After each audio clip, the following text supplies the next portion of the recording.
வீட்டு babies mutton soup சாப்பிட மாட்டீங்களா? இந்த மெத்தட்ல ட்ரை பண்ணி பாருங்க. பேபிஸ் கன்ஃபார்ம் சாப்பிடுவாங்க. வாங்க ரெசிபிக்குள்ள போலாம். கைப்பிடி சின்ன வெங்காயம், பூண்டு, இஞ்சி இடிச்சு நம்ம இப்படி பண்ணிக்கிட்டோம். சோம்பு, கிராம்பு, அப்புறம் பிரியாணி இலை, இது எல்லாமே தாளிப்புக்கு. கருவேப்பிலை, 2 மீடியம் சைஸ் தக்காளியை நல்லா ஃபைனா சாப் பண்ணி எடுத்துக்கலாம்.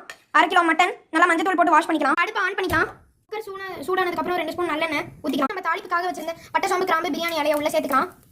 இப்போ நம்ம எடுத்து வச்சிருந்த கொத்து இதை போட்டுக்கலாம், கருவேப்பிலையை. அப்புறம் இடிச்சு வச்ச இஞ்சி, பூண்டு, 2 கைப்பிடி வெங்காயத்தை இடிச்சு வச்சு சேர்த்துக்கலாம். சிம்ல வச்சு நல்லா பரட்டி விட்டுக்கலாம். இடிச்சு வச்ச மிளகு, சீரகம் ஆட் பண்ணிக்கலாம். கட் பண்ணி வச்ச 2 மீடியம் சைஸ் தக்காளி ஆட் பண்ணிக்கலாம். எண்ணெயில வதங்குறதுக்காக 1 ஸ்பூன் உப்பு போட்டுக்கலாம். சின்ன வெங்காயம்லாம் அரைச்சோம்ல, அது நல்லா கொரகொரன்னு இருக்கணும் गाइस.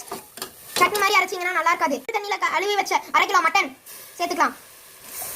அளவு கல்லுப்பு சேர்த்துக்கலாம். எண்ணெயில வதங்கணும் गाइस. பாருங்க நல்லா எண்ணெயிலேயே வதங்கிருச்சு, கலர் சேஞ்ச் ஆயிருச்சு. இப்போ நம்ம 1 லிட்டர் தண்ணி ஊத்திக்கலாம்.